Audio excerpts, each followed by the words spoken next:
네, 법의 위기, 법치의 위기에 대한 이 법학자들의 우려와 이 고민이 깊어지고 있는 요즘입니다.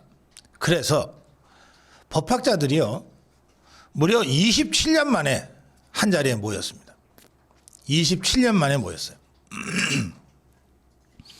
제2회 한국 법학자 대회가 있었습니다. 제2회 한국 법학자 대회. 이 주제는 법치주의 확립을 위한 법학의 사명이라는 주제입니다. 이 한국 법학자 대회는 1988년에 열렸고요. 그리고 27년 만에 열렸습니다. 법학자들의 위기의식이 그만큼 깊은 거예요. 이 법학자 대회에 한국 법철학회, 한국 공법학회, 이게 헌법을 공법이라고 합니다.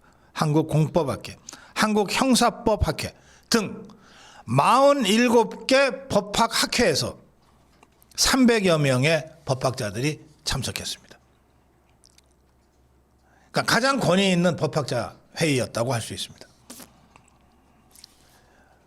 이 자리에서 형사법 세션 내 발제를 한상훈 연대 법학전문대학원 교수가 했는데 법치주의와 민주주의의 갈등이라는 주제였습니다. 이 자리에서 한상훈 교수는 다수파가 국회를 차지하고 제정한 실정법이, 그러니까 더불어민주당이 만들어낸 악법들 있잖아요. 그것이 법치주의와 개인 인권을 침해하는 경우가 있다.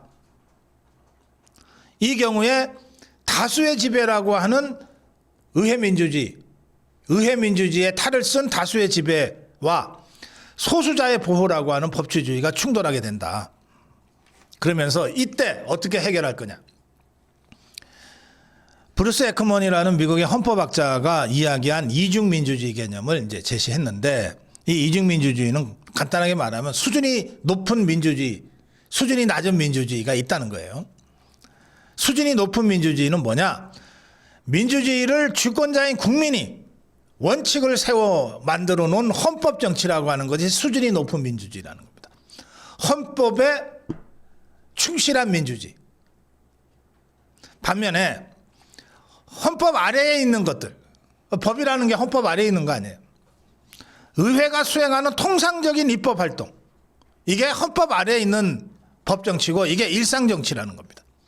그래서 두 개의 정치, 위에 헌법 정치가 있고 아래에 일상 정치가 있는데, 이 일상 정치는 상위 민주주의인 헌법 정치의 통제를 받아야 한다는 거예요. 그러면 이재명이가 이렇게 얘기했잖아요.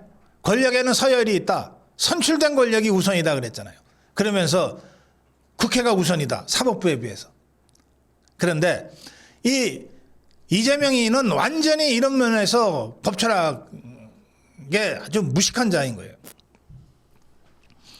선출됐지만 니거들이 다루는 거는 고작 해봤자 일상정치라는 거예요. 그리고 그 일상정치는 헌법이라는 상위 규정에 의해서 움직여져야 되는데, 때로 이 일상정치, 국회의원 다수를 앞세워서 만들어낸 악법과 같은 일상정치가 헌법 가치를 부정할 때는 이것이 헌법에 맞는지 안 맞는지를 판단하는 대법원과 헌법재판소의 그 헌법정치 수준의 판단이 우선된다는 거예요. 그래서 임명 권력인 사법부가 선출 권력인 국회가 제정한 법률을 무효화시킬 수 있는 사법심사, 이게 민주주의를 반하는 것이 아니라 상위 민주주의인 헌법정치에 오히려 충실한 것이다 라고 이해해야 된다 이겁니다. 이렇게 한상훈 교수가 주장을 했어요.